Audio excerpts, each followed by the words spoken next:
जन्म जन्म जन्म साथ चलना यूं ही। ওয়ালাইকুম আসসালাম। ভালো আছি, তুমি কেমন আছো? আলহামদুলিল্লাহ। তোমাকে কতবার বলবো তুমি আমাকে আপু বলে ডাকবে? ঠিক আছে আপু। আচ্ছা, তোমার ভাইয়া তোমাকে কিছু বলছিল কি? না, কিছু বলেনি। ও, তো আমার মেয়ে কি করতেছে? তোমার মেয়ে আমার সঙ্গে শুয়ে আছে, কথা বলবে কি? দাও। মামনি তেমন আতো? আলহামদুলিল্লাহ ভালো আছি। আমার আম্মুটা কেমন আছে? আমিও ভালো আছি। আম্মু বাসায় যেই তোমার বাবাই তোমাকে বলছিল কি? না মামনি, বাবাইতে তোমালে আনন্ততা বলেতি। কি বলে আম্মু? বুঝতে পারিনি। তোমার কথা তোমার আম্মু তার বাবাইকে বলেছে, সেটা বলল। কি?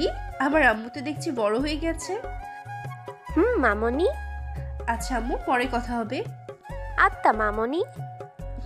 নেহা, তোমার ভাইয়া তোমাকে কিছু বললে আমাকে বলবে। আচ্ছা। বাই। সামিয়া নেহার সাথে কথা বলে স্বস্তির নিঃশ্বাস ফেললো, কারণ সামিয়া শাহিদের রাগ সম্পর্কে জানে।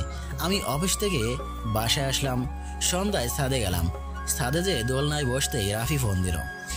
বল, কেমন আছিস? আলহামদুলিল্লাহ, তুই কেমন আছিস? আলহামদুলিল্লাহ।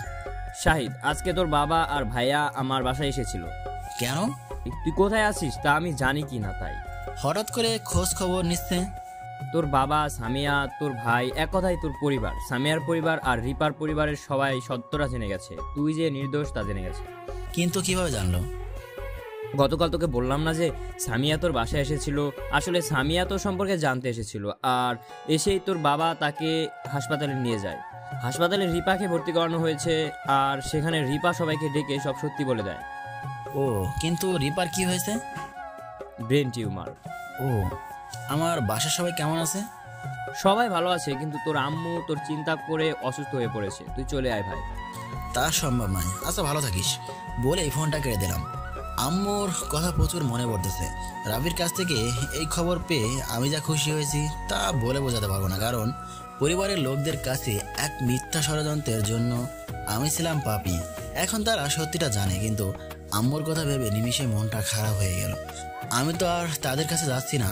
পরের দিন কলেজে গেলাম, মিমকে রেখে যেতে চাইলাম, কিন্তু সে আমার সাথে কলেজ যাবে, সে কি কান্না। আমিও আর না করতে পারলাম না। কলেজে পৌঁছে মিম সামিয়াকে দেখতে পেয়ে আমাকে বলল, বাবাই মামনিল কাতে দাবো? না, যাওয়া যাবে না। ব্যাস কান্না শুরু করে দিল। আমি ওর কান্না দেখে যাওয়ার হুকুম দিলাম, সাথে সাথে কান্না অফ। কি জাদু! ক্লাসে ঢুকতে যাব, এমন সময় আমাদের ক্লাসের একটা মেয়ে আমার কাছে এসে একটা প্রশ্ন বুঝিয়ে নিতে চাইলো। আমি তাকে সাথে করে নিয়ে ক্যাম্পাসের একটা ফাঁকা জায়গায় বসে সেটা বুঝিয়ে দিতে লাগলাম। একটু লক্ষ্য করে দেখি আমি আমার দিকে ভেজা ভেজা চোখে তাকিয়ে আছে। মনে করতেছে আমি ওই মেয়ের সাথে গল্প করতেছি। আমিও সামিয়াকে রাগানোর জন্য মেয়েটির সাথে হেসে হেসে কথা বলতে লাগলাম। সামিয়া সেটা সহ্য করতে না পেরে সেখান থেকে উঠে চলে গেল। আমিও ক্লাসে গেলাম। সামিয়া ক্লাসে বারবার আমার দিকে তাকাচ্ছিল। ছুটির আগে সামিয়ার রুমে গেলাম। রুমে যেয়ে বসতে সামি আমার পায়ের কাছে এসে পা জড়িয়ে ধরে কান্না করতে করতে বলল, প্লিজ শাহিদ, আমাকে এভাবে ইগনোর করো না। আমি আর পারতেছি না। বলছি আমার ভুল হয়েছিল, কিন্তু আমাকে কি মাফ করা যায় না? কি করতেছেন? পা ছাড়ুন। না, ছাড়বো না। তুমি আমাকে মেনে না নিলে আমি পা ছাড়বো না। দেখুন, আপনি যদি আমার পা না ছাড়েন তাহলে আমি এখান থেকে চলে যেতে বাধ্য হব। না না না, তোমাকে যেতে হবে না, তুমি থাকো। আমি চেয়ারে বসলাম আর সামি আমার সামনে চেয়ারে বসলো। আমার কোনো কাজ নেই, শুধু বসে থাকা ছাড়া। মাঝে মাঝে সামি আমাকে কিছু প্রশ্ন করতে দেয় আর আমি সেগুলোই করি। এইভাবে অতিবাহিত হলো এক সপ্তাহ। আর এই এক সপ্তাহ সামিয়া আমার কাছ থেকে অনেকবার ক্ষমা চেয়েছে, কিন্তু আমি ক্ষমাই করিনি। প্রতিবারই তার বলা কথাগুলো দ্বারা তাকেই অপমান করেছি। সেগুলো সে মুখ বুজে সহ্য করেছে। হয়তোবা এখন সে আমার ভালোবাসার মর্মটা বুঝতে পেরেছে। আর এই এক সপ্তাহ সামিয়ার সাথে মিমের সম্পর্কটা গভীর হয়ে গেছে। মনে হবে যে তাদের সম্পর্কটা মা এবং মেয়ের। আজকে কলেজে গেলাম, আমি, নেহা আর মিম তিনজন মিলে। মিমকে না নিয়ে গেলে আমার অস্তিত্ব রাখবে না সে।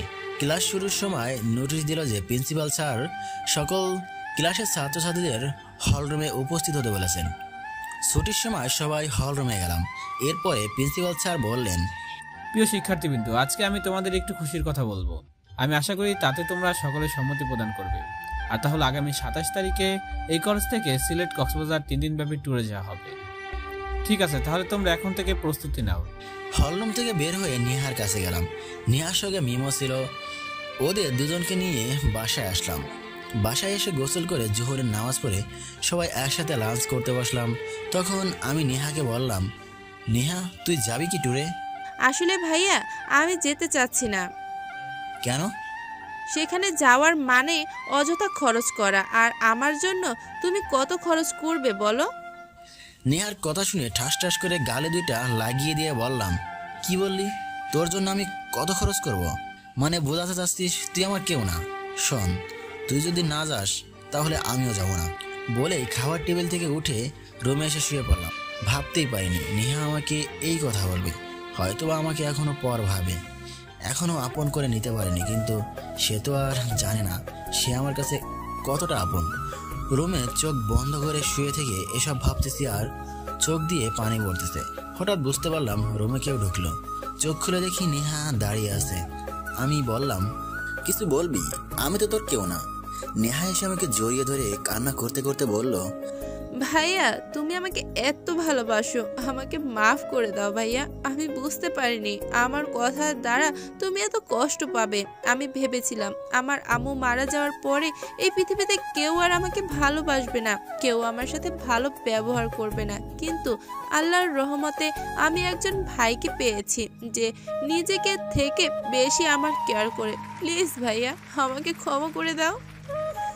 আমি ওর চোখের পানি মুছে দিয়ে বললাম, তুই কেন বুঝিস না? তোরা ছাড়া এই দুনিয়ায় আর কেউ নেই। আমার যা কিছু আছে সব তো তোদের জন্যই। আমি এসব রেখে কি করব বল? এখন বল তুই যাবি কিনা? নেহা মুচকি এসে বলল, আমি যাব। এই তো আমার ভালো আপু। আমার মেয়ে কি করতেছে? তোমার মেয়ে আমার রুমে ঘুমিয়ে গেছে। ও ভাইয়া আমি গেলে তো মিমকেও নিয়ে যেতে হবে। যাবো তো, সমস্যা কোথায়? কেউ কিছু মনে করবে না তো? কে কি মনে করবে? আর বেশি সমস্যা হলে মিমের জন্য একটা বিল পে করে দিব। ও আমার তো মনেই নেই যে তোমার মেয়ের মামুনি তো আমার কলেজের ম্যাম, সমস্যা হওয়ার কথা নেই। তো ভাইয়া তোমার মেয়ের মামুনিকে কবে বাসায় আনতেছো? নেহা মার খাবি কিন্তু, বেশি পেকে গেছিস তাই না? তুই রুমে যা, আমি ঘুমাবো। আচ্ছা ঘুমাও, আমি ভাবির সঙ্গে কথা বলি। কি? কিছু না। বলে রুম থেকে দৌড়ে আমি মনে মনে বললাম, পাগলি একটা, ঘুমিয়ে পড়লাম। বিকেলে মিম এসে ডাকতেছে, বাবাই ও তো আজকে খুলতে যাবো। ওকে আম্মা তুমি বসো, আমি ফ্রেশ হয়ে আসতেছি। ফ্রেশ হয়ে এসে আসরে নামাজ পড়ে মিম আর নেহাকে নিয়ে ঘুরতে বের হলাম। একটা পার্কে এসে বাইক থামালাম। এই পার্কটা বেশ গোছানো। পার্কটা আমার বাসা থেকে বেশ দূরে, আবার কলেজ থেকে কাছে। কেননা কলেজ আমার বাসা থেকে পূর্বে আর পার্কটা কলেজ থেকে পশ্চিমে। আর বন্ধুদের সূত্রে জানতে পারলাম সামিয়া এই পার্কে থেকে পশ্চিমে একটু দূরে একটা বাসা ভাড়া নিয়ে থাকে। যাকে আমি আমার মেয়ে আর বোনকে নিয়ে একটা ফুচকার দোকানে গেলাম। নেহা আবার ফুচকা খেতে বেশ পছন্দ করে। নেহা আর দেখা দেখে আমার মেয়েও ফুচকা খাওয়া শিখেছে। ওরা ফুচকা খাচ্ছে আর আমি কফি খাচ্ছি। আমরা যেই টেবিলে বসে খাচ্ছি সেই টেবিলে 4টা চেয়ার দেওয়া আছে। আমার সামনে 2 চেয়ারে মিম আর নেহা বসে থেকে ফুচকা খাচ্ছে, আর আমার পাশের চেয়ারটা ফ্রি আছে। হঠাৎ মিম মামুনি মামুনি বলে চিৎকার করতে লাগলো। পেছন ফিরে দেখি সামিয়া আসতেছে। আমি একবার সামিয়ার দিকে তাকিয়ে দেখে আবার চোখটা নামিয়ে কফি খাওয়ায় গভীরভাবে মনোযোগ প্রদান করলাম, যাতে সামিয়া বুঝতে পারে আমি তাকে দেখিনি। মিম চেয়ার থেকে নেমে সামিয়ার কাছে গেল আর সামিয়া মিমকে কোলে তুলে নিল। সামিয়া আমার পাশে এসে দাঁড়াতেই নেহা বলল, আরে ভাবি যে কেমন আছেন? আমি নেহার দিকে রক্তিম চোখে তাকালাম। নেহা ভয়ে ঢোক গিলছে।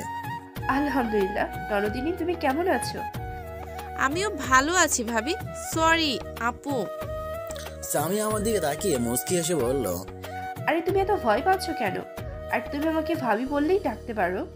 নেহা তোর আরো কি ভাই আছে নাকি? কেন? এই যে ম্যাম তোকে ভাবি বলে ডাকতেছে যে, আর তোকে নরদিনী বলতেছে। নেহার ভাই তো নেহার সামনেই বসে আছে, তাই না নরদিনী? ভাবি। আমি মনে মনে বললাম, শালি তুই আমার বোনকে হাত করে ফেলেছিস। কি ব্যাপার মিস্টার, আমাকে বসতে বলবেন না নাকি? আমি ধীরে ধীরে বললাম, আমার মতো চরিত্রহীন ছেলের পাশে আবার বসবেন? শাহিদের কথাটা সামিয়ার কলেজার মধ্যে তীরের মতো ঢুকলো। কিন্তু সামিয়া ভাবতেছে, তুমি আমাকে যতই অবহেলা করো আর কথা শোনো, তবু আমি তোমার পাশেই থাকবো, তোমাকে আবার আমার করবই। সামিয়া মুখটা কালো করে আমার পাশে বসলো। মিম এখনো সামিয়ার কোলে আছে। সামিয়ার টেবিল থেকে ফুচকার প্লেটটা হাতে নিয়ে মিমকে তুলে খাওয়াতে লাগলো। আমি মিমের খাওয়া দেখতেছি। আমাকে তাকিয়ে থাকতে দেখে মিম বলল, বাবাই তুমি খাবে? না আম্মু, তুমি খাও। সামিয়া তুলে মিমের মুখে দিচ্ছে আর মিম খাচ্ছে। মনে হচ্ছে মা তার মেয়েকে তুলে খাওয়াচ্ছে। হঠাৎ মিম বলল, বাবাই আজকে মামনিতে বাতায় নিয়ে যাবো। আমি কি বলবো ভেবে পাচ্ছি না। আমার মেয়ে যে আমাকে এইরকম পরিস্থিতিতে ফেলবে তা কে জানে। না আম্মু, আমি এখন যাব না, পরে একেবারে যাব তোমার বাবার বাসায়। এই আশায় বসে থাকো। আত্মা মামনি। খাওয়া দাওয়া শেষ করে বিল মিটিয়ে ফুচকার দোকান থেকে বের হয়ে বাইকের কাছে আসলাম। সামিয়া মিমকে অনেকগুলো চকলেট কিনে দিয়ে কপালে একটা চুমো দিয়ে নেহার কাছে দিয়ে আমার কাছে এসে বলল, কালকে কলেজে তাড়াতাড়ি এসো, কাজ আছে। বলেই চলে গেল। আমি ওদের দুজনকে নিয়ে বাসায় আসলাম। রাতে মিমকে আমার বুকে জড়িয়ে ধরে ঘুমিয়ে গেলাম। ফজরে ঘুম ভেঙে উঠে নামাজ পড়ে আব্বুর কবরে যেয়ে দোয়া করে চলে আসলাম। 8টার দিকে কলেজে যাওয়ার জন্য বের হচ্ছি। হঠাৎ ফোনটা বেজে উঠলো। পকেট থেকে বের করে দেখি সিফাত ফোন দিয়েছে। আমি রিসিভ করে বললাম, আসসালামু আলাইকুম, কেমন আছিস? ওয়ালাইকুম আসসালাম, আলহামদুলিল্লাহ। তুই কেমন আছিস? আলহামদুলিল্লাহ। কিছু বলবি কি? সাইদ, তুই এক্ষুনি রাজশাহীতে চলে আয়। কেন? আন্টি মানে তোর আম্মু খুব অসুস্থ, মেডিকেলে ভর্তি করানো হয়েছে। আমার আম্মুর যদি কিছু হয় তাহলে আমি কি করে বেঁচে থাকবো? আচ্ছা যাব, কিন্তু আমি নার্সের বেশে যাব। তুই সে ব্যবস্থা কর। ঠিক আছে, তুই আয়। ফোনটা কেটে দিয়ে রুম থেকে বের হয়ে দেখি নেহা আর মিম রেডি হয়ে সোফায় বসে আছে। আমি নেহার কাছে যেয়ে বললাম, নেহা, আমি আজকে কলেজে যাব না, চল তোদের নামিয়ে দিয়ে আসি। কেন, কোথাও যাবে নাকি? একটা কাজ আছে, একটু বাইরে যাব। আচ্ছা। বাবাই কোথায় যাবে? একটু বাইরে যাবো আম্মু, তুমি তোমার আন্নির সাথে থাকবে, আর আর আমি আসার সময় তোমার জন্য চকলেট নিয়ে আসবো। আচ্ছা। আত্মা বাবাই। আমি বাইকে করে নেহা আর মিমকে কলেজে নিয়ে যে নামিয়ে দিয়ে বললাম, তোদের ছুটির সময় ড্রাইভার আঙ্কেলকে ফোন করে আসতে বলিস, আর তোরা যেন একাই বাসায় যাস না। ঠিক আছে ভাইয়া, তুমি কখন আসবে? সন্ধ্যায় বা রাতে। আচ্ছা, সাবধানে যেও। এরপরে ইকবাল রিয়াদের সঙ্গে দেখা করে বাসায় আসলাম। আজকে সাকিব কলেজ আসেনি। বাসায় এসে বাইকটা রেখে দারোয়ান চাচাকে বলে বের হলাম বাস স্ট্যান্ডের উদ্দেশ্যে। কিছুক্ষণ আগে অনলাইনে টিকিট কেটেছিলাম। বাসে উঠে বসতেই মনে পড়লো আজ থেকে 3 বছর আগের কথা। কয়েকদিন পর আজ নিজের শহরে যাচ্ছি। বাসের সিটে হেলান দিয়ে ঘুমিয়ে পড়লাম। এটা একটা আমার বাজে অভ্যাস। ওইদিকে, নেহা, আজকে তোমার ভাইয়া আসেনি? না ভাবি, ভাইয়ের কি যেন কাজ আছে, তাই একটু বাইরে গিয়েছে। ও শয়তান, আজকে একটু তাড়াতাড়ি কলেজে আসতে বলেছিলাম আর তিনি কাজে গেছেন। ভাব দেখে আর বাঁচি না। ভাবি, মন খারাপ করো না, চলে আসবে এক্ষুনি। এই অবস্থা বিয়ের পর না জানি। সামিয়া লজ্জা মাখামাখি একটা মুচকি এসে বলল, পাঁচি মেয়ে কোথাকার। মামনি আমার চকলেট খেতে দেতে। ওকে আম্মু, চলো তোমাকে আরো চকলেট নিয়ে দেই। মামনি চলো। এরপর নেহা, সামিয়া আর মিম ক্যান্টিনে গেল। দীর্ঘ সফর করে চলে আসলাম সেই অবিশ্বাসীদের শহরে। বাস থেকে নেমে সিফাতকে ফোন দিলাম, আমি এসেছি, তুই কোথায়? তুই 1 মিনিট দাঁড়া। ঠিক আছে। একটু পরে সিফাত আসলো। আমাকে দেখার সাথে সাথে জড়িয়ে ধরলো, আমিও জড়িয়ে ধরলাম। প্রায় 3 বছর পরে সিফাতের সঙ্গে দেখা। অনেক চেঞ্জ হয়েছে। তবে রাফির কয়েকবার ঢাকায় গিয়েছিল আর সেখানে তার সঙ্গে কয়েকবার দেখাও হয়েছিল। ভালো মন্দ জিজ্ঞাসা করার পরে সিফাত আমাকে মেডিকেলে একটি ডাক্তারের কেবিনে নিয়ে গেল। তবে যাওয়ার সময় আমার মুখে মাস্ক ছিল, ফলে যারা আমাকে দেখেছে তারা চিনতেই পারেনি। ডাক্তারের কেবিনে যেয়ে দেখি আমার কয়েক বছরের এক বড় ভাই মাহফুজ বসে আছে। তবে সে 3 বছর আগে মেডিকেলের স্টুডেন্ট ছিল, তাহলে সে এখন ডাক্তার। তবে তার সাথে আমাদের ফ্রেন্ডলি ভাবাটাই বেশি ছিল। যাকগে, আমাকে দেখে মাহফুজ ভাই জড়িয়ে ধরলেন, আমিও জড়িয়ে ধরলাম। বেশ কিছুক্ষণ কথা বলার পর সিফাত আমাকে নার্সের ড্রেস দিল। আমি সেগুলো পরে নিলাম। সবকিছু চেঞ্জ করে একেবারে ক্ষণিকের নার্স হয়ে গেলাম। এরপরে মাহফুজ ভাই, সিফাত আর আমি কেবিন থেকে বের হয়ে হাঁটতে লাগলাম আম্মুর কেবিনের উদ্দেশ্যে।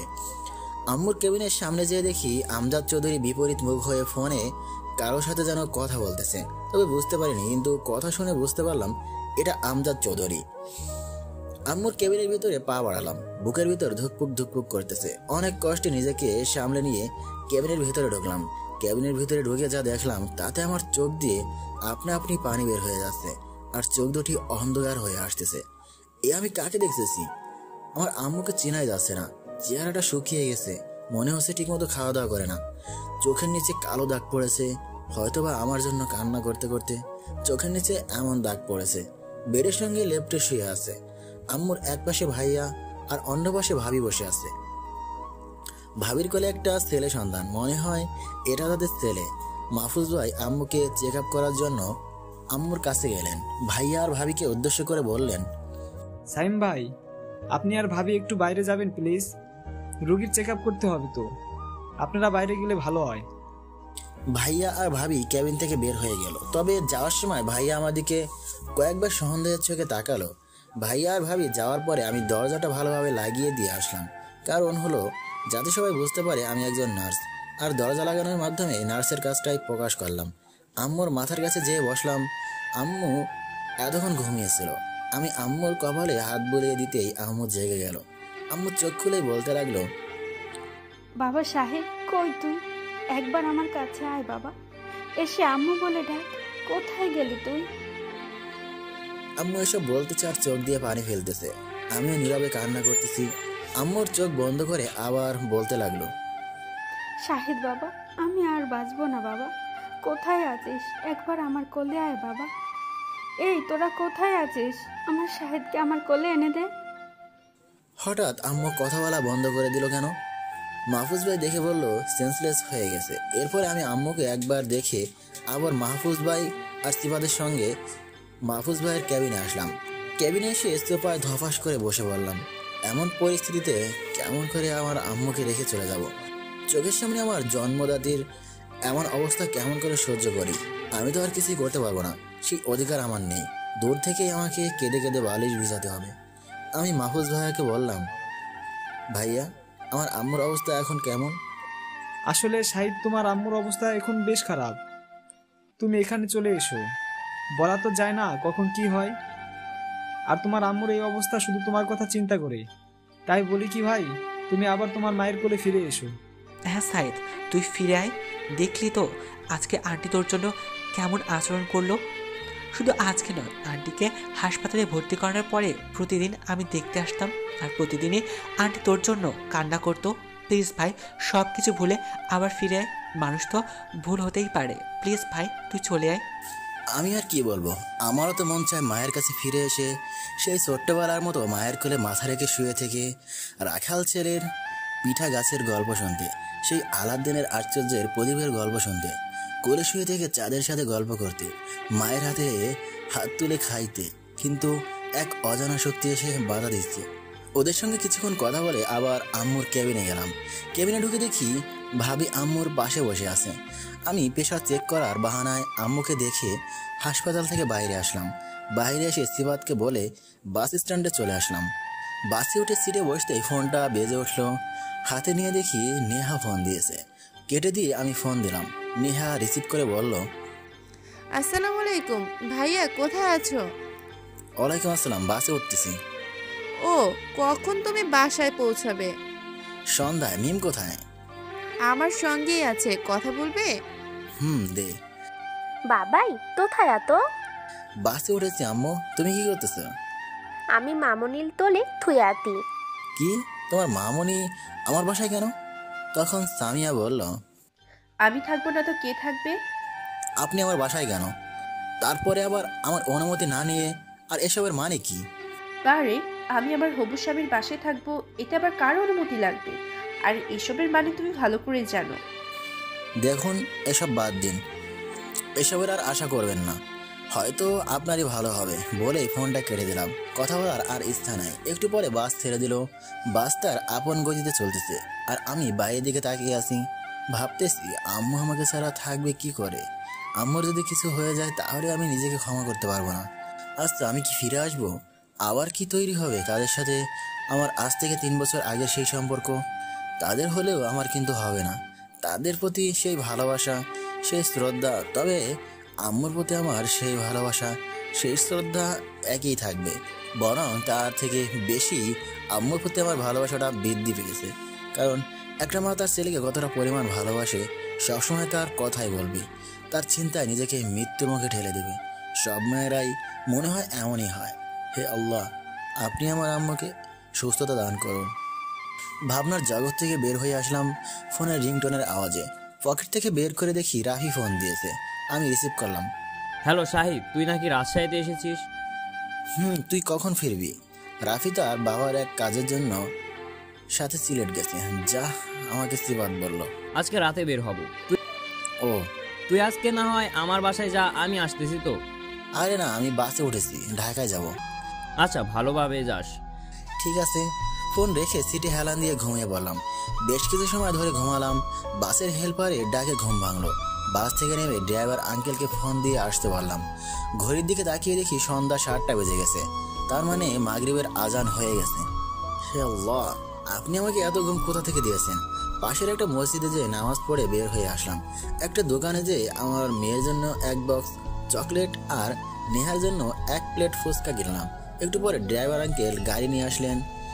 গাড়িতে উঠে বসে পড়লাম। প্রায় 20 মিনিট পর বাসায় এসে পৌঁছালাম। গাড়ি থেকে নেমে দরজার কাছে যেয়ে কলিং বেল বাজাতে নেহা এসে দরজা খুলে দিল। আমি ভেতরে ঢুকে ফুচকা আর চকলেটের বক্স আমার রুমে নিয়ে গেলাম। ফ্রেশ হয়ে রুমে এসে দেখি আমার মেয়ে আমার রুমে কি যেন খুঁজতেছে। আমি ওকে কোলে তুলে নিয়ে বললাম, কি হয়েছে, আমার আম্মুটা কি খুঁজতেছে? আমার চকলেট তুই। আমি আমার মেয়েকে তার জন্য আনা চকলেটের বক্সটা দিলাম। এটা পেয়ে তো সে খুশিতে লাফাতে শুরু করেছে। আমি ফুচকার প্যাকটা নেহাকে দিয়ে দিলাম। নেহাও ফুচকা পেয়ে খুশিতে লাফাতে লাগলো। ওদেরকে হাসি খুশি রাখতে পেরে আমাকে দুনিয়ার শ্রেষ্ঠ সুখী মনে হচ্ছে। যাকগে, হাসি খুশির মাধ্যমে কেটে গেল রাতটা। সকালে ঘুম থেকে উঠে কলেজে গেলাম। কলেজ শেষে সামিয়ার অফিসে গেলাম। সেখানেও নিত্যদিনের ন্যায় একই কথা। ওদেরকে নিয়ে বাসায় আসলাম। এভাবে কেটে গেল 2 দিন। আজকে প্রিন্সিপাল স্যার বলেছেন আগামী কাল সকাল 7টায় ট্যুরে যাওয়ার জন্য বাস ছেড়ে দেবে। সবাইকে কলেজের ক্যাম্পাসে উপস্থিত হতে হবে। আর মিমের যাওয়া নিয়ে কোনো প্রকার ঝামেলাই হয়নি, বরং সবাই খুশি হয়েছে। এরকম একটা কিউটি বাচ্চা প্লাস ফ্রেন্ডের মেয়ে তাদের সাথে যাচ্ছে, ভাবা যায়। বলতে গেলে এটা তাদের ভাগ্য। আজকে বিকালে ঘুম থেকে উঠতে নেহা বায়না ধরলো আমাকে নিয়ে শপিং মলে যাবে। আমিও আর না বললাম না, কারণ কালকে এক জায়গায় যাবে, কিছু তো কেনাকাটা প্রয়োজন। তাছাড়া আমারও কিছু কেনাকাটা করার ছিল। সন্ধ্যায় আগে আমি, মিম আর নেহা এই 3 জন গাড়ি নিয়ে শপিং মলে গেলাম। আসলে শপিং করতে যাওয়ার সময় বাইক নিয়ে যেতে আমাকে ভালো লাগে না। একাই গেলে সেটা ভিন্ন কথা, কিন্তু একসাথে 2 জন গেলে সমস্যা।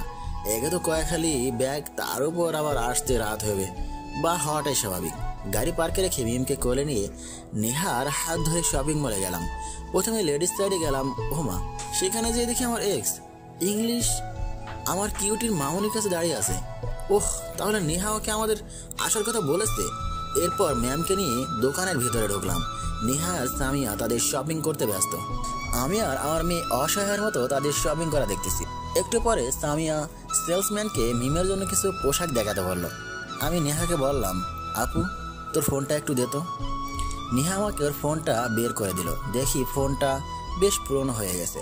আজ থেকে 1 বছর আগে এটা ওকে নিয়ে দিয়েছিলাম। আজকে আবার একটা নিয়ে দেবো। চলে গেলাম শাওমির শোরুমে।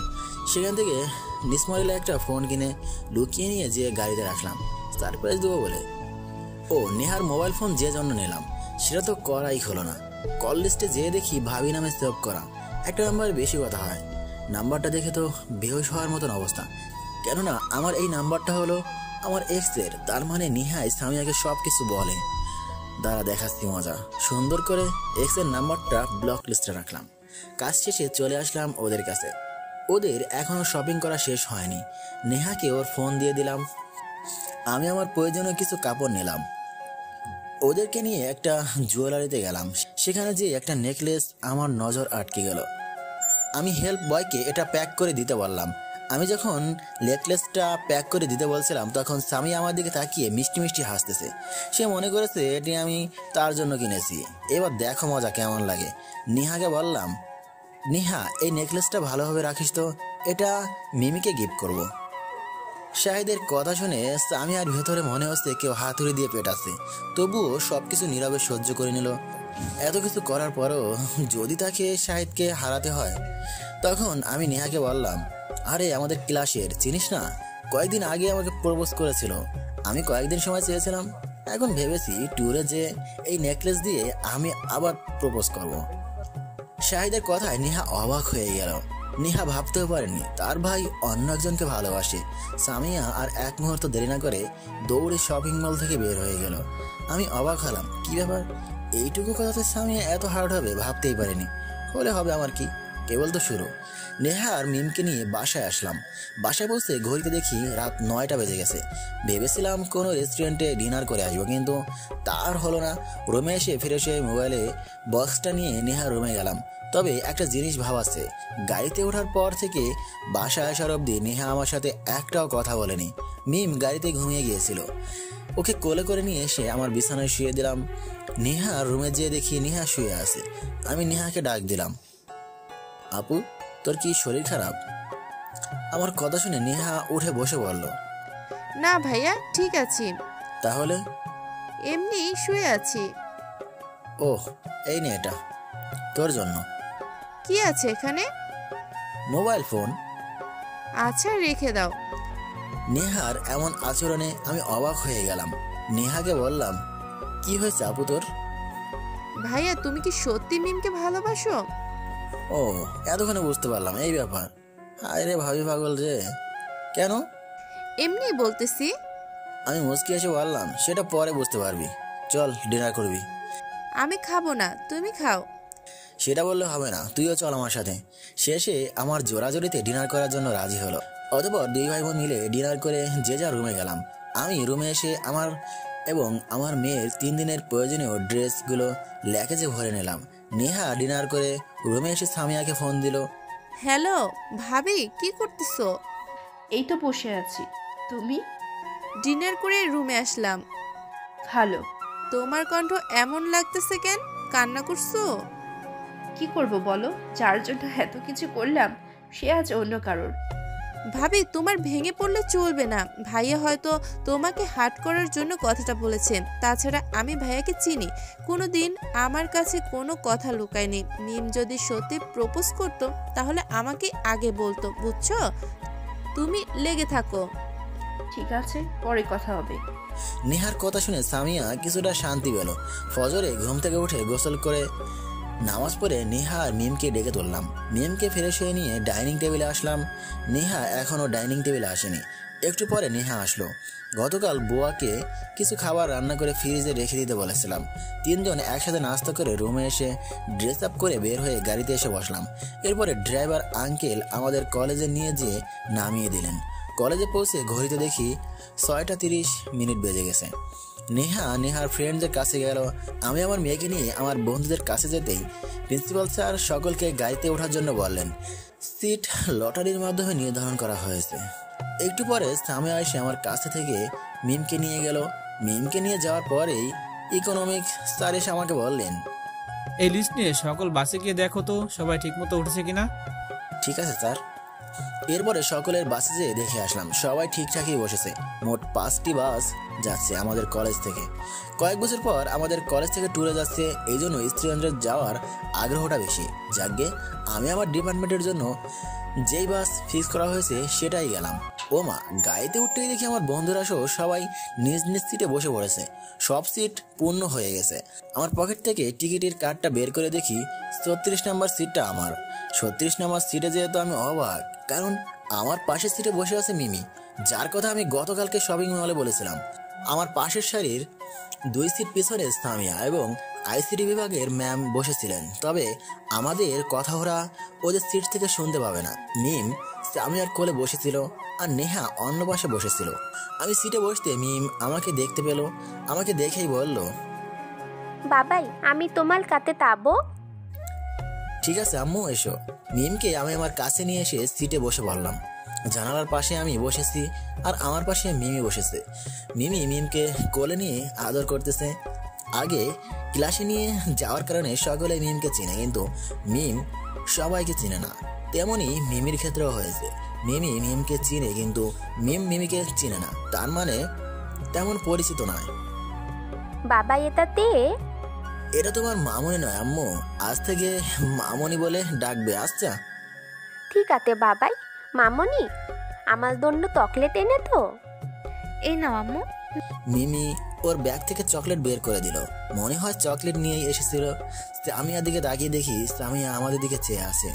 আমি ওকে রাগানোর জন্য মিমির সাথে কথা বলতে লাগলাম।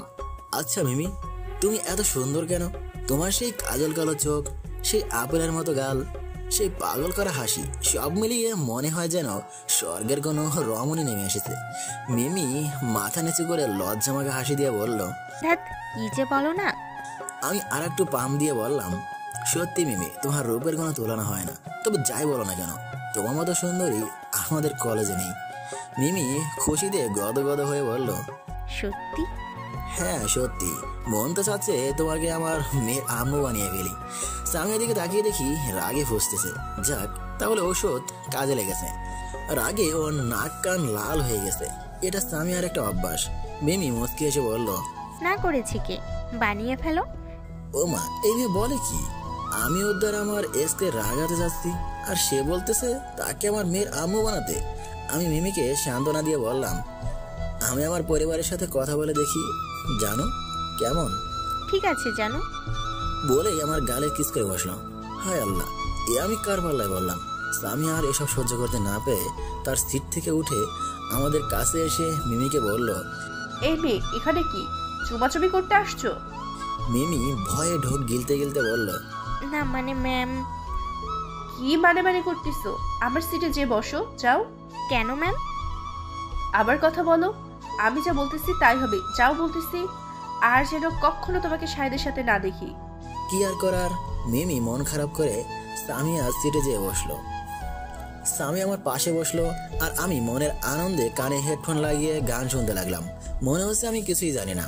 সামিয়া বিড়বিড় করে বলতেছে, শয়তান ছেলে বলে কি, ওই মিমি পেতনি ছাড়া নাকি কলেজে অন্য কোনো কেউ সুন্দর নয়? তাহলে এতদিন আমার সাথে ছিলি কেন?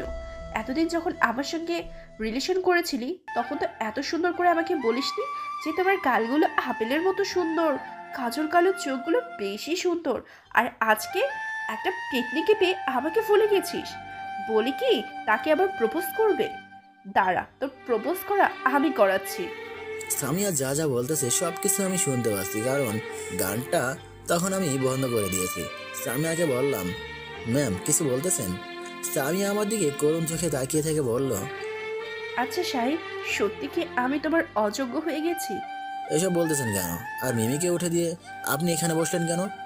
সামিয়া রেগে গিয়ে আমার কলার ধরে বলল, আর কোনোদিন যদি আমার নাম ছাড়া অন্য কোনো মেয়ের নাম মুখে নিয়েছিস তাহলে তোকে শেষ করে দিয়ে আমিও শেষ হয়ে যাব। আমি শান্তশিষ্টভাবে সামিয়ার হাতটা আমার কলার থেকে সারিয়ে নিয়ে বললাম, আমাকে তো সেদিনই মেরে ফেলেছেন, যেদিন মিথ্যা দোষের জন্য, মিথ্যা ষড়যন্ত্রের জন্য আমাকে চরিত্রহীন নামক উপাধি দিয়েছিলেন। এখন আবার নতুন করে মেরে ফেলার কি আছে? অযথা আমার মতো চরিত্রহীন ছেলের লাইফে নিজেকে জড়িয়ে নিজের লাইফটা শেষ করে দিয়েন না। আমার কথা শুনে সামিয়ার চোখ দিয়ে পানি পড়তে লাগলো। আমার হাত দুটো ধরে বলল, আমাকে কি ক্ষমা করা যায় না? এখনো রেগে আছো আমার উপর? আমি হাত দুটো সারিয়ে নিয়ে আমার বুকের উপর হাত দুটি বেঁধে একটা দীর্ঘশ্বাস ফেলে বললাম, কারো প্রতি আমার কোনো রাগ নেই, আর ক্ষমা সে তো অনেক আগেই করেছি, নতুন করে আবার করার কি আছে? তাহলে আমার সাথে এমন করতেছো কেন? দেখুন, এখন এসব বলতে যাচ্ছি না। স্বামী আর কিছু না বলে গালে হাত দিয়ে নিচের দিকে তাকিয়ে নীরবে চোখ দিয়ে পানি ফেলতেছে। মিম ঘুমিয়ে গেছে। আমি মিমের মাথায় হাত বুলিয়ে দিচ্ছি। আমার মেয়েটা একেবারে আমার মতোই ঘুম পাগলি। আমিও সিটে মাথা লাগিয়ে দিলাম। হঠাৎ করে মনে পড়লো, আজকে তো মাহফুজ ভাইয়ের সঙ্গে কথা বলা হয়নি, আর আপনাদের তো বলা হয়নি গতকাল দুপুরের পর থেকেই কড়া মেডিসিনের জন্য আম্মু বেশ সুস্থ হয়ে উঠেছে। তবে আমার কথা ভাবলে কান্না করে দেয়। মাহফুজ ভাইকে ফোন দিলাম, প্রথমবার রিসিভ করলো না, আবার দিলাম, এবার রিসিভ করলো। আসসালামু আলাইকুম ভাইয়া, কেমন আছেন? ওয়ালাইকুম আসসালাম। আলহামদুলিল্লাহ, তুমি কেমন আছো? আলহামদুলিল্লাহ ভালো আছি। এখন রোগী কেমন আছে? কারণ সামিয়া পাশে বসে আছে, আম্মুর কথা বললে হয়তো বুঝতে পারবে। আলহামদুলিল্লাহ, মোটামুটি সুস্থ। এখন ঘুমের মেডিসিন দিয়ে ঘুমিয়ে রাখা হয়েছে। আর জেগে থাকলেই তোমার কথা, আর শুনো, এবার যদি এইরকম সমস্যা হয় তাহলে কিন্তু বড় রকমের সমস্যা হতে পারে। আর পারলে তুমি চলে এসো। দেখি ভাইয়া, যাওয়ার চেষ্টা করব। আচ্ছা ভাইয়া, ভালো থাকবেন। আচ্ছা, ভালো থেকো। ফোন রেখে দিয়ে সিটে হেলান দিয়ে ঘুমিয়ে গেলাম। বেশ ভালোই ঘুম হলো। ঘুম থেকে উঠে দেখি আমি সামিয়ার কাঁধে মাথা রেখে ঘুমিয়ে আছি, আর মিমামার কোলে সামিয়ার কোলে মাথা রেখে ঘুমিয়ে আছে। সামিয়া এক হাত দিয়ে আমার মাথায় হাত বুলিয়ে দিচ্ছে, আর অন্য হাত দিয়ে মিমের মাথায় হাত বুলিয়ে দিচ্ছে। আমি সামিয়ার কাঁধ থেকে মাথা তুলে ঠিকঠাকই হয়ে বসে বললাম, সরি, আসলে ঘুমের মধ্যে বুঝতে পারিনি। সামিয়া মুচকি হেসে বলল, সমস্যা নেই। ঘুম কেমন হলো? ভালোই হয়েছে। দুজনেই আর কোনো কথাই বললাম না। বাস তার আপন গতিতে চলতেছে, আর আমি বাইরের দৃশ্য দেখতেছি। বাসের হেল্পারের কাছে থেকে শুনলাম আরো 1 ঘন্টার পথ অতিক্রম করলে আমরা আমাদের গন্তব্যে পৌঁছে যাব। একটু পরে আমার মেয়ে ঘুম থেকে উঠলো। ঘুম থেকে উঠে ওর মামনিকে বলল, মামনি, আমার চকলেট তোই। সামিয়া মিমকে চকলেট বের করে দিয়ে বলল, এই নাও আম্মু। এরপরে আমার মেয়ে তার মামনের কোলে আদাশোয়া হয়ে মনের আনন্দে চকলেট খাচ্ছে। আমি আমার মেয়েকে বললাম, আম্মু, তোমার ঘুম কেমন হলো? ডাল হইতে বাবাই, তোমার ধুম তেমন হলো। মিম আর সামিয়া দুজনে গল্প করতে লাগলো। দীর্ঘ পথ অতিক্রম করার পরে আমরা পৌঁছে গেলাম আমাদের গন্তব্যে। বাস একটা হোস্টেলের সামনে থামলো, তবে এটা কক্সবাজার শহর থেকে একটু বাইরে। এই হোস্টেলটা আমাদের কলেজের টিচাররা অনলাইন থেকে বুকিং করেছে, আর এটাই কক্সবাজারের সবচেয়ে বড় হোস্টেল। বাস থেকে নামতেই ইকবাল এসে সামিয়াকে বলল, ভাবি, ভাইয়ের সাথে জার্নি করতে কেমন লাগলো? সামিয়া লজ্জা মাখা মুখে বলল, খুব ভালো হয়েছে দেবরজি। আমি সিফাতের দিকে রক্তিম চোখে তাকিয়ে বললাম, এই তোদের কোন কালের ভাবি হয়? হ্যাঁ, আর তোদের না বলেছি ভাই বলে ডাকবি না? তখন সামিয়া বলল, সমস্যা নেই, তোমরা আমাকে ভাবি বলে ডাকতে পারো। আমি সামিয়াকে বললাম, দেখুন ম্যাম, এবার কিন্তু বেশি হয়ে যাচ্ছে। বলেই আমি রাগ করে সেখান থেকে চলে আসলাম। এরপরে স্যার আমাদের প্রত্যেক দুইজনে একটা করে রুমের চাবি দিলেন। আমি আর ইকবাল এক রুমে, সাকিব আর রিয়াদ এক রুমে, অপরদিকে সামিয়া আর নেহা এক রুমে। ফ্রেশ হয়ে বাইরে বের হলাম। একটু ঘোরাঘুরি করতেই সন্ধ্যা লেগে গেল। আজকে আকাশ কালো, বেশ ঘোলাটে। বাইরে এসে দাঁড়িয়ে আছি, বাইরের দৃশ্যও দেখতেছি। হঠাৎ পেছন থেকে কে যেন বলল, একা কি করতেছো? পিছনে ফিরে দেখি মিমি দাঁড়িয়ে আছে। ও, তেমন কিছু না, তোমার সাথে একটা কথা আছে। তোমার সময় যদি হয় তাহলে একটু সাইডে গেলে ভালো হতো। মিমি খুশি হয়ে বলল, আমারও তোমাকে কিছু বলার আছে।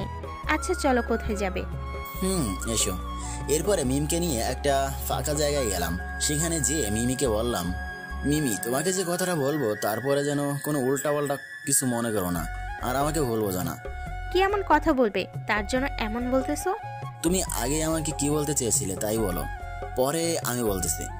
আসলে শাহিদ, আমি বনিতা পছন্দ করি না, সোজাসুজি বলে দেই, আমি তোমাকে ভালোবেসে ফেলেছি শাহিদ, আমাকে ফিরিয়ে দিও না। আমি কি বলবো, সবকিছু যেন মাথার উপর দিয়ে যাচ্ছে। করতে চাইলাম কি আর হলো কি, এটা সম্ভব নয়। কেন? দেখো মিমি, তোমার প্রতি আমার সেই রকম কোনো ফিলিংস হয়নি। তোমাকে আমি বন্ধু ভেবে এসেছি। আর বাসে কথাগুলো বলার কারণ হলো, তোমাদের সামিয়া ম্যাম হলো আমার গার্লফ্রেন্ড। আমরা একে অপরকে ভালোবাসি। একটা ভুল বোঝাবুঝির জন্য আমরা একজন অন্যজনের কাছে থেকেও দূরে আছি, তবে ভালোবাসাটা একই আছে। তাকে রাগানোর জন্য তোমার সাথে এমন করেছি। সত্যি বলতে জানো কি, তুমি যথেষ্ট সুন্দর। তুমি আমার থেকেও ভালো ছেলে পাবে। আমার না আছে কোনো পরিবার, না আছে কোনো থাকার জায়গা, সব অন্যজনের। আর পারলে।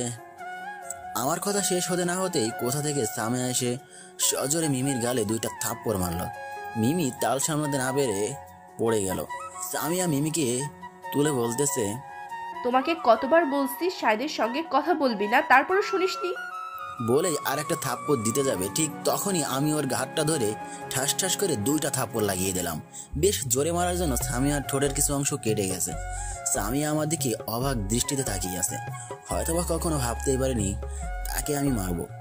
তোকে আমি কতবার বলবো আমি তোকে ভালোবাসি না? তোর মতো অবিশ্বাসী মায়ায় আর নিজেকে জড়াতে চাই না। তারপরেও কেন তুই আমার পেছনে পড়ে আসিস? যা চোখের সামনে থেকে, তোকে যেন আর না দেখি চোখের সামনে। সামিয়া কান্না করতে করতে দৌড়ে রুমে চলে গেল।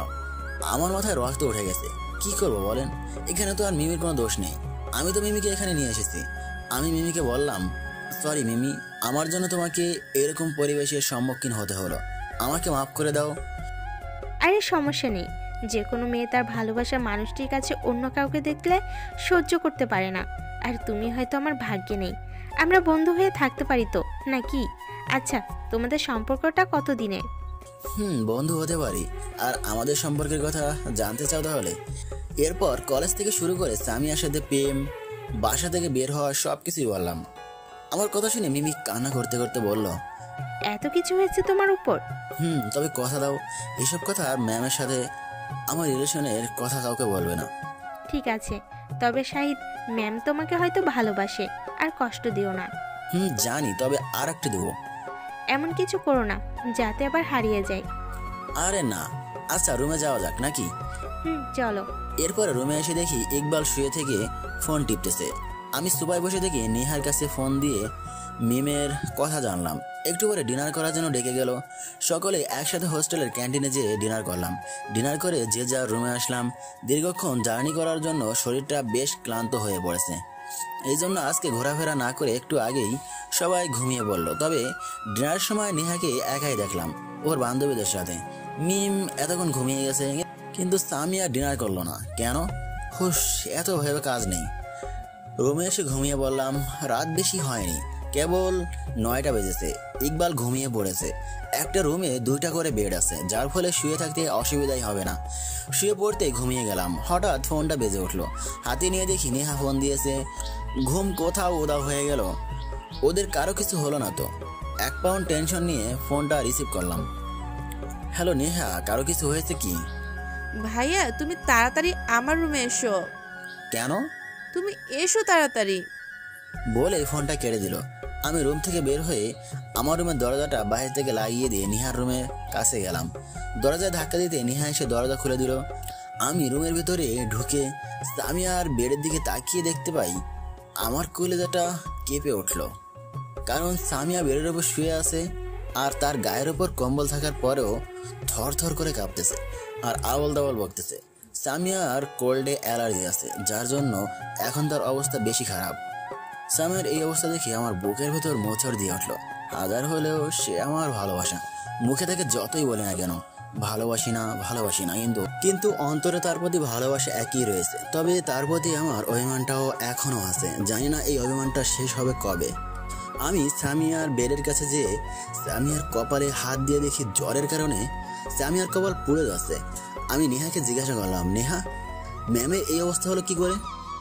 আসলে ভাইয়া, কালকে সন্ধ্যার পর ম্যাম কোথা থেকে যেন দৌড়ে রুমে আসলো। রুমে এসে কোনো কথা না বলে ওয়াশরুমে চলে গেল। একটু পর দেখি শাওয়ারের শব্দ আসতেছে।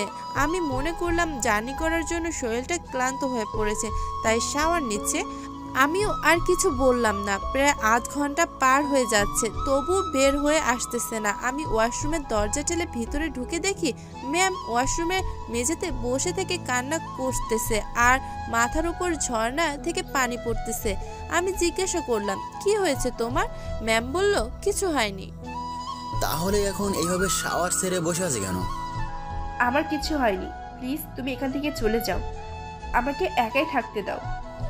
আমি আর কিছু না বলে ওয়াশরুম থেকে বের হয়ে আসলাম। একটু পরে ডিনার করার জন্য ডেকে গেল। আমি ম্যামকে ডিনার করার জন্য ডাকলাম, কিন্তু সে বলল পরে ডিনার করবে। আমি জেদ করেও তাকে আমার সাথে ডিনার করতে নিয়ে যেতে পারিনি। আমি মিমকে নিয়ে ডিনার করতে গেলাম। ডিনার করে রুমে এসে দেখি ম্যাম এখনও শাওয়ার নিচ্ছে। আমি আর তার কোনো কথা না শুনে রুম থেকে ড্রেস নিয়ে যে তার ভেজা ড্রেসগুলো চেঞ্জ করে দিয়ে ড্রেস পরিয়ে দিয়ে তার বেডে শুয়ে দিলাম। তারপরে তাকে আবার জিজ্ঞাসা করলাম, কি হয়েছে? ম্যাম আমাকে জড়িয়ে ধরে কান্না করতে করতে বলল, আমি হারিয়ে গেছি নেহা, আমি আমাদের ভালোবাসার প্রতি হারিয়ে গেছি। তখন আমি বুঝতে পারলাম তোমাদের মধ্যে কিছু হয়েছে। নেহার কথা শুনে আমার 2 চোখ দিয়ে নোনা জল পড়তে লাগলো। কি করে পারলাম মেয়েটার সাথে এমন আচরণ করতে? মন চায় বুকে জড়িয়ে নিয়ে চোখে চোখ রেখে বলি, পাগলি, তোকে খুব ভালোবাসি রে, কেন তুই বুঝিস না? মন চায় আবার তাদের কাছে ফিরে যেতে, কিন্তু কোনো এক অজানা শক্তি এসে বাধা দিয়ে বলে, শাহিদ, তারাও তো তোকে কম শাস্তি দেয়নি, তুই কি ভুলে গেলি? তখন আমি আর তাদের কাছে ফিরে যেতে পারি না। জেগে ওঠে সেই পুরনো ক্ষতগুলো, মনে পড়ে সেই 3 বছর আগের কথাগুলো, যখন তারা আমাকে বিনা দোষে বাসা ছাড়া করলো, বিনা দোষে চরিত্রহীন উপাধি দিল। কি করে তাদের কাছে আবার ফিরে যাই? নিহার কথাই আমি ভাবনার জগৎ থেকে বের হয়ে আসলাম। ভাইয়া জানি না তোমাদের মধ্যে কি হয়েছে, জানার চেষ্টাও করি না, তবে একটা কথা বলি ভাইয়া, এই মেয়েটা তোমাকে খুব ভালোবাসে, তাই বলি অতীতের সব কিছু ভুলে আবার নতুন করে শুরু করো। আমি নেহার কথার উত্তর না দিয়ে বললাম, নেহা তোর কাছে রুমাল থাকলে নিয়ে আয় তো। নেহাকে রুমাল নিতে পাঠিয়ে আমি ওয়াশরুম থেকে এক জগ পানি নিয়ে আসলাম। পানি নিয়ে এসে সামিয়ার মাথার কাছে বসে নেহার কাছ থেকে রুমালটা নিয়ে পানিতে ভিজিয়ে সামিয়ার মাথায় পট্টি দিতে লাগলাম। সামিয়ার জ্বর ক্রমশই বেড়ে চলতেছে, গায়ের কাঁপুনি বেশি হয়ে যাচ্ছে আর জ্বরের ঘরে ভুলভাল বকতেছে।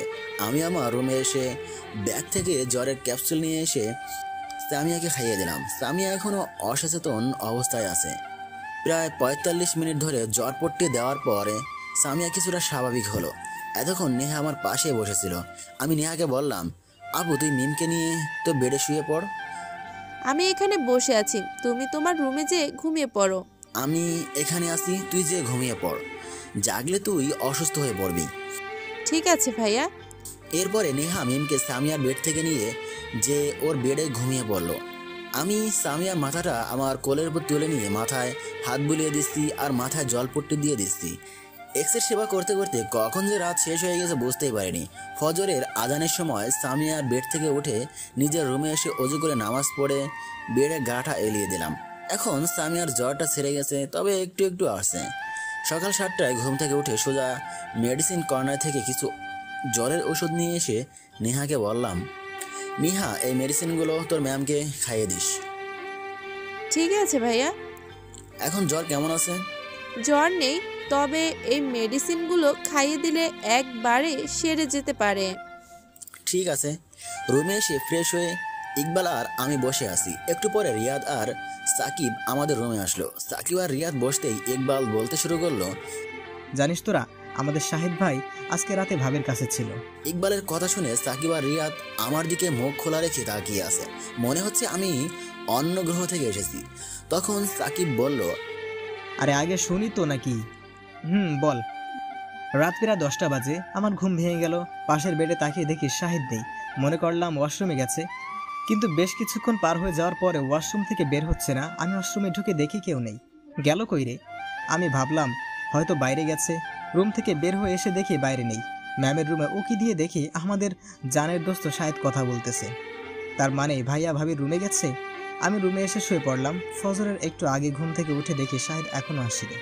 একটু পরে রুমে আসলো। আমি ঘুমানোর ভান করে মিটিমিটি চোখে তাকিয়ে বুঝতে পারলাম বন্ধুর শরীরটা বেশ খারাপ, কারণ সারাটা রাত হয়তো ম্যাচ খেলেছে। এত কিছু হয়ে গেল, তারপরও তুই আমাদের কিছু জানার প্রয়োজন মনে করলি না? সি, ভাবতেও খারাপ লাগতেছে। আরে ভাই, ইকবাল যা বলতেছে তার কিছু সত্য মিথ্যা। আমি রাতে ওইখানে ছিলাম, কিন্তু আমাকে আর বলতে না দিয়ে সাকিব বলল, বুঝি বন্ধু বুঝি, আমরা কচি খোকা না। কচু বুঝিস তোরা, থাক তোরা বলে রুম থেকে বের হয়ে আসলাম। কারণ তাদের কাছে যতই থাকবো তারা ততই বেচাবে। বাইরে আসতেই ফোনটা বেজে উঠলো। বের করে দেখি স্যার ফোন দিয়েছে। আমি রিসিভ করে বললাম, আসসালামু আলাইকুম। ওয়ালাইকুম আসসালাম, কেমন আছো তুমি? স্যার আমি তো বাইরে আছি। কেন? তুমি হোস্টেলে গিয়ে সকলকে ক্যান্টিনে নিয়ে আসো, ব্রেকফাস্ট করে আবার ঘুরতে বের হবো। ঠিক আছে স্যার। আমি হোস্টেলে ফিরে এসে সবাইকে ক্যান্টিনে যেতে বললাম। সকালে একসাথে ব্রেকফাস্ট করে ঘুরতে বের হলাম। প্রথমেই হিমসরি গেলাম, এরপরে পর্যায়ক্রমে গেলাম বঙ্গবন্ধু সাফারি পার্কে, রাডার স্টেশন ও লাইট হাউসে, লামারপাড়া, ক্যাঙে, ইনানিতে। প্রকৃতির এমন মনোমুগ্ধকর দৃশ্য দেখে মনে হচ্ছে প্রকৃতির মাঝে হারিয়ে যাই। অনেকক্ষণ যাবৎ ঘোরাফেরা করলাম। দুপুর 2টা বেজে গেছে। এরপরে একটা রেস্টুরেন্টে যেয়ে সবাই একসাথে লাঞ্চ করে হোস্টেলে আসলাম। সকালে গোসল করে আবার রওনা দিলাম সমুদ্র সৈকতের উদ্দেশ্যে। বিকেলে সেই পর্যন্ত সূর্যের রোদটুকু এবং সন্ধ্যায় সূর্যাস্তের সময়টা উপভোগ করতে আমরা সৈকতে কাটাতে যাই। আর আজকে রাতে রওনা দেব সিলেটের উদ্দেশ্যে। সৈকতে আমি, নেহা, মিম, সামিয়া একসাথে ঘুরতেছি। ইকবাল, সাকিব, রিয়াদ আর কিছু ফ্রেন্ড একসাথে ঘুরতেছে। সামিয়া, নেহা আর মিম ওরা 3জন আমার সামনেই যাচ্ছে আর আমি তাদের পিছু পিছু যাচ্ছি। ফোনটা বেজে উঠলো। বের করে দেখি অফিসের এমডি ফোন দিয়েছে। রিসিভ করে বলল, আজকে রাতে আমাকে ঢাকা ব্যাক করতে হবে। অফিসের কি যেন জরুরি মিটিং আছে, সেটা আমার স্বাক্ষর ছাড়া হবে না। এতক্ষণে ওর 3জন আমার থেকে অনেকটা দূরেই আছে। হঠাৎ মিমি দৌড়ে এসে বলল, শাহিদ দেখো তো আমার চোখে কি যেন পড়ছে, খুবই ব্যথা করতেছে, প্লিজ একটু দেখো। বিকেল 3টার রোদ বেশ কড়া না হলেও রোদে দাঁড়িয়ে থাকা বেশ সুবিধার নয়। আমি মিমিকে নিয়ে একটা গাছের নিচে নিয়ে গেলাম। পকেট থেকে একটা টিস্যু বের করে কিছু অংশ ছিঁড়ে নিলাম। মনে করলাম বালি পড়েছে হয়তো। মিমির চোখের কাছে চোখ নিয়ে যে ভালোভাবে দেখি একটা ছোট্ট পোকা পড়েছে। টিস্যু দিয়ে পোকাটা বের করে দিয়ে মিমির চোখে যখনই ফু দিতে যাব তখনই কে যেন পেছন থেকে আমার কাঁধে হাত দিয়ে ঘুরিয়ে নিল। তাকিয়ে দেখি সামিয়া। সামিয়া কোনো কথা না বলেই আমার গালে ঠাস ঠাস করে দুটা থাপ্পড় মেরে বলতে লাগলো, লুচ্চা, তোর লুচ্চামি কখনো শেষ হবে না। তুই চরিত্রহীন ছিলি, এখনো আছিস। তোর মতো চরিত্রহীন। আমি আর কিছু বলতে না দিয়ে ঠাস ঠাস করে লাগিয়ে দিলাম। বললাম, ব্যাস অনেক বলেছিস। ভেবেছিলাম সবকিছু ভুলে আবার তোকে আমার বুকে জড়িয়ে নেব, কিন্তু না, সেটা তুই হতে দিলি না। তোর মতো মেয়ের সঙ্গে কথা বলার ইচ্ছা আমার নেই। এতক্ষণে সবাই আমাদের এই কাহিনী সবাই দেখলো। সবাই ভাবতেছে এদের সম্পর্কটা কি। আমি নিহাকে বলে হোস্টেলে ফিরে আসলাম। মাথায় রক্ত উঠে গেছে। আমি ভাবলাম হয়তো সামিয়া তার ভুল বুঝতে পেরে আমাকে আবার ভালোবাসতে শুরু করেছে, কিন্তু না, এটা তার একটা আবেগ। রুমে এসে শাওয়ার ছেড়ে দিয়ে ভিজতে লাগলাম। এদিকে মিমি বলল, আসলে ম্যাম আপনার ভালোবাসাটা আসল নয়, আর আসল হলে নিজের ভালোবাসার মানুষটিকে এভাবে সন্দেহ করতেন না। আরে কি বোঝাতে চাচ্ছ? আমি বলতে চাচ্ছি আপনি শাহিদের যোগ্য নন। শাহিদ আপনাকে আগের মতোই ভালোবাসে, কিন্তু আপনি শাহিদের ভালোবাসার মর্যাদা দিলেন না। গতকাল রাতে যখন আপনি আমাকে শাহিদের সাথে দেখেছিলেন তখন আমি শাহিদকে আমার ভালোবাসার কথা বলেছিলাম, কিন্তু শাহিদ আপনাকে ভালোবাসে বলে আমাকে রিজেক্ট করে দেয়। তবে আপনার সাথে এরকম করার কারণ হলো সে আপনাকে কষ্ট দিতে চায়। যে ভালোবাসার মানুষ কিনা বিনা কারণে কষ্ট দিলে কেমন হয়। আপনাকে সে কয়েকদিনের মধ্যেই মেনে নিতে চেয়েছিল, কিন্তু আপনি তা নিজ হাতে শেষ করে দিলেন। মিমির কথা শুনে সামিয়া মাথায় হাত দিয়ে নিচে বসে পড়ে। মিমি আবারও বলতে শুরু করলো, আর আজকে তো আমার চোখে কি যেন পড়েছিল, খুব ব্যথা করতেছিল। আমি শাহিদকে দেখতে পেয়ে তার কাছে দৌড়ে এসে চোখে কিছু পড়ার কথা বললে শাহিদ টিস্যু দিয়ে আমার চোখের পোকা বের করে দেয়, আর আপনি এসে চর মেরে কথা শুনিয়ে দিলেন। এখনো সময় আছে, নিজের ভালোবাসা মানুষটিকে নিজে করে রাখুন। সেটা যে কোনো উপায়ে করতে পারেন। হয়তোবা আপনার কষ্ট হতে পারে, তবুও চেষ্টা করুন, কেননা একবার হারিয়ে ফেললে সারা জীবন চোখের পানি ফেলতে হবে। বলে মিমি সেখান থেকে চলে গেল। সামিয়া বিছতে বসে থেকে কান্না করতে লাগলো। নেহা সামিয়াকে বিভিন্নভাবে সান্ত্বনা দিচ্ছে, কিন্তু সামিয়া কান্না করে যাচ্ছে। সামিয়ার কান্না দেখে মিমও কান্না শুরু করে দিয়েছে। নেহা, সামিয়া আর মিমকে নিয়ে হোস্টেলে ফিরে আসলো। আমি স্যারের কাছে যেয়ে বললাম, স্যার আপনাদের সাথে জরুরি কিছু কথা ছিল। স্যার আমি আজকেই ঢাকা ব্যাক করব। কেন? স্যার কালকে সকালে অফিসে একটা জরুরি মিটিং আছে, আর সেখানে আমি না থাকলে হবে না। আচ্ছা ঠিক আছে, তাহলে আর নিষেধ করা যাচ্ছে না। ঠিক আছে স্যার, আর আমার বোন এবং আমার মেয়েকে একটু দেখে রাখেন। ঠিক আছে, কখন যাবে? 8টায় ফ্ল্যাটে যাব। ওকে। স্যারের রুম থেকে বের হয়ে এসে আমার রুমে এসে প্যাক করতে লাগলাম। এতক্ষণে সবাই বিচ থেকে চলে এসেছে। আমাকে প্যাক করতে দেখি ইকবাল বলল, শাহিদ কোথায় যাবি? প্যাক করেছিস কেন? ঢাকায় যাবো দোস্ত। কেন? অফিসে জরুরি মিটিং আছে, আর নেহাকে একটু দেখে রাখিস। আচ্ছা ঠিক আছে। আমি নেহার কাছে ফোন দিয়ে বাইরে রুম থেকে আসতে বললাম। নেহা বাইরে এসে আজ দেখে অবাক, কারণ আমি লেকেজ নিয়ে বের হচ্ছি। আমাকে এই অবস্থায় দেখে বলল, ভাইয়া তুমি কোথায় যাবে? আসলে অফিসে একটা জরুরি মিটিং আছে, তো তাই আমাকে যেতে হবে। না গেলে হয় না? না রে বোন, যেতেই হবে। আর আমার আম্মুকে একটু নিয়ে আয় তো। নেহা মিমকে আনতে তার রুমে গেল। একটু পরে সামিয়া আসো, ওরা 3 জন আমার কাছে আসলো। সামিয়া আমাকে এইভাবে দেখো অবাক। আমি আমার মেয়েকে কোলে নিয়ে বললাম, আম্মু তুমি আমার সাথে যাবে নাকি তোমার আন্নির সাথে থাকবে? বাবাই তুমি কোথায় যাবে? আমি ঢাকায় যাবো আম্মু, তুমি যাবে? না বাবাই, আমি আন্নি আর মামনির সাথে থাকবো। আচ্ছা আম্মু থাকো, দুষ্টুমি করবে না। আচ্ছা বাবাই। আর নেহা মিমকে দেখে রাখিস। ঠিক আছে ভাইয়া, ভালোভাবে যেও। আচ্ছা। আমি সামনে ঘুরে লেগেজ হাতে নিয়ে যেই এক কদম ফেলবো, তখনই সামিয়া দৌড়ে এসে আমার পা জড়িয়ে ধরে কান্না করতে করতে বলল, প্লিজ এবার আমাকে মাফ করে দাও, আর একবার সুযোগ দাও। আমি কিছু না বলে পাটি সারিয়ে নিয়ে ইকবাল, রিয়াদ আর সাকিবকে বিদায় দিয়ে পা বাড়ালাম বিমানবন্দরের উদ্দেশ্যে। বিমানবন্দরে পৌঁছতে 8টা বাজতে আর 10 মিনিট বাকি। তারপরে বিমানে উঠে পড়লাম। বিমান ঢাকা ল্যান্ড করলো। বিমান থেকে নেমে বিমানবন্দরের বাইরে এসে দেখি ড্রাইভার আঙ্কেল গাড়ি নিয়ে দাঁড়িয়ে আছে। বিমানে ওঠার সময় আঙ্কেলকে আসতে বলছিলাম, গাড়ি নিয়ে বাসায় আসলাম। ফ্রেশ হয়ে হালকা ডিনার করে ঘুমিয়ে পড়লাম, কারণ গত রাতে একটা প্রতারকের সেবা করতে কাটিয়ে দিয়েছে। সকালে ঘুম থেকে উঠে নাস্তা করে অফিসে গেলাম। অফিসে প্রয়োজনীয় কাজ শেষ করে বাসায় এসে গাড়ি নিয়ে বের হলাম রাজশাহীর উদ্দেশ্যে। ড্রাইভার আঙ্কেলকে নিয়ে আসিনি, একাই এসেছি। লং ড্রাইভ করতে ভালো লাগে। দীর্ঘক্ষণ ড্রাইভ করে রাজশাহী মেডিকেলের সামনে এসে পৌঁছালাম। গাড়ি পার্ক করে নার্সের ড্রেস আপ করে ভেতরে ঢুকলাম। আম্মুর ক্যাবিনে যেয়ে দেখি আব্বু মাথা হেলে বসে আছে আর আম্মু ঘুমিয়ে আছে। এক নজরে দেখি মাহফুজ ভাইয়ের সঙ্গে দেখা করলাম। মাহফুজ ভাই বলল, আম্মু এখন মোটামুটি সুস্থ, কয়েকদিন পর রিলিজ দিবে। মাহফুজ ভাইয়ের সাথে কিছু কথা বলে হাসপাতাল থেকে গাড়ির কাছে আসলাম। আবার ড্রাইভ করে চলে আসলাম ঢাকায়। আগামীকাল সকাল 7টায় নেহারা কক্সবাজার থেকে ঢাকায় ফিরবে। রাজশাহী থেকে ঢাকায় আসতে রাত হয়ে গেল। ডিনার করে ঘুমিয়ে পড়লাম। সকালে ঘুম থেকে উঠে দেখি 6:30 বেজে গেছে। দ্রুত ফিরে এসে গাড়ি নিয়ে বেরিয়ে পড়লাম কলেজে, কারণ ট্যুরের বাস কলেজে এসে সকলকে নামিয়ে দেবে। একটু পরে বাস আসলো। একে একে সবাই নামলো। মিম, নেহা আর সামিয়া একসাথে নামলো। মিম আমাকে দেখে দৌড়ে এসে জড়িয়ে ধরলো, আমিও কোলে তুলে নিলাম। এরপরে আমি বন্ধুদের সাথে কথা বলে নেহা আর মিমকে নিয়ে গাড়িতে উঠলাম। বাসায় এসে ফিরে এসে 3 জন মিলে নাস্তা করলাম। আজকে কলেজ বন্ধ। নাস্তা করে নেহা রুমে গেল ঘুমানোর জন্য, আর মিমকে আমার রুমে নিয়ে এসে গল্প করতে লাগলাম। এইভাবে দিনটা কেটে গেল। পরের দিন কলেজে গেলাম। কলেজে ক্লাস তেমন হলো না, শুধু ট্যুরের কথাটাই হলো। ছুটির পরে আমি আর সামিয়া রুমে গেলাম না। ওদের দুজনকে নিয়ে বাসায় আসলাম। গোসল করে নামাজ পড়ে লাঞ্চ করে পড়তে বসলাম, কারণ পরীক্ষার আর বেশি সময় নাই। ডিনার করার সময় নেহা যা বললো তা শুনে তো আমার মাথায় রক্ত উঠে গেল। ভাইয়া, একটা কথা বলার ছিল। বল। আসলে ভাইয়া, সামিয়া ম্যাম যে বাসায় থাকতো সেই বাসায় সমস্যা হয়েছে। এখন থাকার জন্য একটা বাসা খুঁজতেছে। তো আমি বলতেছি যে তাকে আমাদের বাসায় রেখে দেই, তাতে তার কাছে আমার লেখাপড়াও ভালো হবে আর মিম তার মামুনিকে কাছে পাবে। আমি নেহাকে ঠান্ডা মাথায় শান্তভাবে বললাম, দেখ নেহা, তুই কি চাস আমি তোদেরকে ছেড়ে চলে যাই? না। তাহলে এসব কথা আর বলিস না। প্লিজ ভাইয়া, তুমি শুধু আমার এই কথাটা রাখো।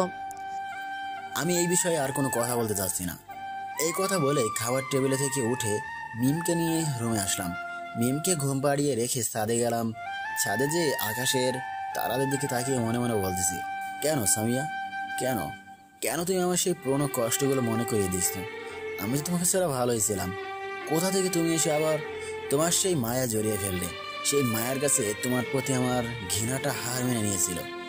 আমি তো সব কিছু ভুলেই তোমাকে বুকে জড়িয়ে নিতে চেয়েছিলাম, কিন্তু তুমি আমাকে আবার সেই একইভাবে সন্দেহ করে চরিত্রহীন উপাধি দিলে।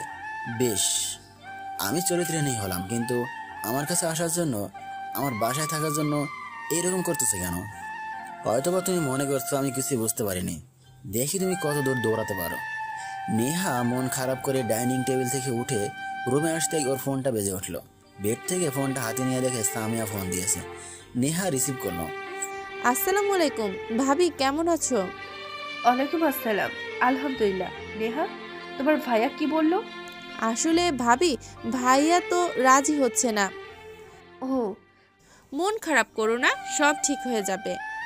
কিছুই ঠিক হবে না নেহা, কিছুই ঠিক হবে না। আমি অনেক বড় ভুল করে ফেলেছি। আমি মনে হয় আমার ভালোবাসাকে হারিয়ে ফেললাম। প্লিজ ভাবি, তুমি ভেঙে পড়ো না, আমি চেষ্টা করতেছি। প্লিজ নেহা, তুমি কিছু করো। ঠিক আছে, তুমি কোনো চিন্তা করো না। আচ্ছা, পরে কথা বলবো। ঠিক আছে, ভালো থেকো। নেহার সাথে কথা বলে সামিয়া বেডে বসে চিৎকার দিয়ে কান্না করতে লাগলো। সামিয়ার মনে হচ্ছে সে শাহিদকে হারাতে যাচ্ছে।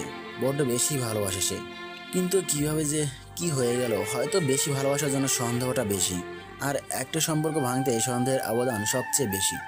নেহা ফোন রেখে ভাবতে লাগলো কিভাবে সামিয়াকে তার বাসায় নিয়ে আসা যায়, আর এই জন্য তার ভাইকে রাজি করাতে হবে। কিন্তু কিভাবে?